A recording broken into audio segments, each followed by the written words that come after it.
ഇന്ന് അത്യാവശ്യം നല്ല നേരത്തെ എണീറ്റിട്ടുണ്ടായിരുന്നു കേട്ടോ. നമ്മൾ പതിവായിട്ട് ചെയ്യുന്ന കാര്യങ്ങളൊക്കെ ചെയ്ത് കഴിഞ്ഞൊക്കെ കിച്ചണിലെത്തിയിട്ടുണ്ട്. അപ്പോൾ അതാന്ന് ഈസി ബ്രേക്ക്ഫാസ്റ്റ് ആട്ടോ ഉണ്ടാക്കുന്നത്. ഇന്ന് മുട്ടയും പഴം പുഴുങ്ങിയെടുത്തേക്കാണ്.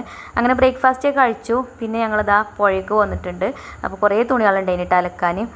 പുഴയിൽ ഇന്ന് കുറച്ച് വെള്ളം കൂടുതലുണ്ട് കേട്ടോ. ഇന്നലെയൊക്കെ ഉച്ച കഴിഞ്ഞിട്ട് നല്ല മഴ തന്നെയല്ലോ. അപ്പോൾ മലക്ക് മഴ പെയ്യുമ്പോൾ പുഴയിൽ വെള്ളം കൂടുതലാവും. പുഴയിൽ വന്നാൽ നമുക്ക് എത്ര തുണികൾ അലക്കാണ്ടെങ്കിലും ഒരു മടുപ്പും ഉണ്ടാവില്ല. പെട്ടെന്ന് തന്നെ അലക്കണ പരിപാടി തീരും. അങ്ങനെ അലക്കലൊക്കെ കഴിഞ്ഞ് വന്ന് പിന്നെ കുളിയൊക്കെ കഴിഞ്ഞതാ തുണികൾ അലക്കിയതൊക്കെ തോരട്ടിട്ടുണ്ട്. പിന്നെ മക്കളൊക്കെ കളിക്കാനും പോയി.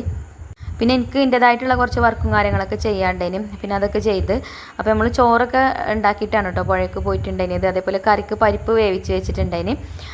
അപ്പോൾ എൻ്റെ വർക്കും കാര്യങ്ങളൊക്കെ ചെയ്യൽ കഴിഞ്ഞതിന് ശേഷം പിന്നെ വേഗം കിച്ചണിൽ വന്ന് നമുക്ക് ചോറിന് കൂട്ടാനൊക്കെ റെഡിയാക്കി എടുക്കാൻ കേട്ടോ. അപ്പോൾ ഇന്ന് ഉണക്കമീൻ പൊരിച്ചതും അതേപോലെ തന്നെ പരിപ്പ് കുത്തിക്കാച്ചിയതും പിന്നെന്താ നല്ലൊരു സ്പെഷ്യൽ ഓംലെറ്റും ഒക്കെയാണ് കേട്ടോ ഇന്നത്തെ ചോറിന് കൂട്ടാൻ. അപ്പോൾ നമുക്ക് ചട്ടിച്ചോറാക്കിയിട്ട് ഉണ്ടാക്കാമെന്ന് വിചാരിച്ചു. അപ്പോൾ ഉണക്കമീനൊക്കെ ഞാൻ കഞ്ഞിവെള്ളത്തിലിട്ട് വെച്ചിട്ടുണ്ടായിരുന്നു കേട്ടോ, കട്ട് ചെയ്തിട്ട്. അപ്പോൾ അതൊക്കെ അതിനടുത്ത് കഴുകി നല്ലോണം വൃത്തിയാക്കിയിട്ടുണ്ട്. പിന്നെ മസാലയൊക്കെ തേച്ച് വെച്ചു. മുളക് പൊടി, മഞ്ഞൾപ്പൊടി, മല്ലിപ്പൊടിയൊക്കെ തേച്ച് വെച്ചിട്ടുണ്ട്. പിന്നെ അതാ ഞാനൊരു ഓംലേറ്റ് ഉണ്ടാക്കാണ് കേട്ടോ. അപ്പോൾ അതാ ഒരു ചട്ടി അടുപ്പത്ത് വെച്ച് അതിലേക്ക് വെളിച്ചെണ്ണ ഒഴിച്ചു. ഒരു കഷ്ണം സവാള അരിഞ്ഞതും ചേർത്ത് കൊടുത്തു. ഒരു കഷ്ണം തക്കാളി അരിഞ്ഞതും ചേർത്ത് കൊടുത്തു.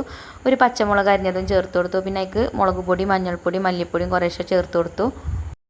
പിന്നെ അതാ ഒരു ബൗൾക്ക് 2 മുട്ട പൊട്ടിച്ചൊഴിച്ച് കൊടുത്തിട്ടുണ്ട്. 2 3 വേണമെങ്കിൽ എടുക്കാം കേട്ടോ. അപ്പോൾ ഞാൻ 2 മുട്ട പൊട്ടിച്ചൊഴിച്ച് കൊടുത്ത് മിക്സ് ചെയ്തെടുത്തിട്ടുണ്ടായിന്.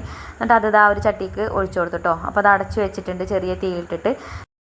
പിന്നെ പരിപ്പും തക്കാളിയും മഞ്ഞൾപ്പൊടിയും പച്ചമുളകും ഒക്കെ ചേർത്താണ്ട് ഞാൻ വേവിച്ച് വെച്ചിട്ടുണ്ടായിന്. പിന്നെ അതിലേക്ക് ഒന്ന് കടുക് താളിച്ചൊഴിച്ച് കൊടുത്തു കേട്ടോ. അപ്പോൾ പരിപ്പ് കറി റെഡി ആയിട്ടുണ്ട്. പിന്നെ അതാ നമ്മളെ മുട്ടയൊക്കെ വെന്തിട്ടുണ്ട്. പിന്നെ ഉണക്കമീൻ നമ്മൾ ഉപ്പുമുളകൊക്കെ തേച്ച് വെച്ചിരുന്നല്ലോ, അതൊന്ന് പൊരിച്ചെടുത്തിട്ടുണ്ട്. അപ്പോൾ ഇന്നത്തെ ചോറിനുള്ള കൂട്ടാൻ ഇതൊക്കെ തന്നെയാണ് കേട്ടോ. പിന്നെ ഇതാ ഞാനൊരു മണ്ണിൻ്റെ ചട്ടിക്ക് ഒരു വാഴൻ്റെ ഇല വെച്ച് കൊടുത്തിട്ടുണ്ട് കേട്ടോ. എന്നിട്ട് അതിലേക്ക് ഇതാ ചോറ് വിളമ്പിയിട്ടുണ്ട്. പിന്നെ നമ്മൾ ഉണ്ടാക്കിയ പരിപ്പ് കുത്തിക്കാച്ചിയത് ഒഴിച്ചു കൊടുത്തിട്ടുണ്ട്. പിന്നെ അതുപോലെ തന്നെ നമ്മളുണ്ടാക്കിയ ഓംലെറ്റ് ഉണ്ടല്ലോ, അതൊരു കഷ്ണം വെച്ച് കൊടുത്തു. പിന്നെ നമ്മൾ ഉണക്കമീൻ വറുത്തതും ചേർത്ത് കൊടുത്തിട്ടുണ്ട്. പിന്നെ കുറച്ച് മാങ്ങാച്ചാറും ചേർത്ത് കൊടുത്തു.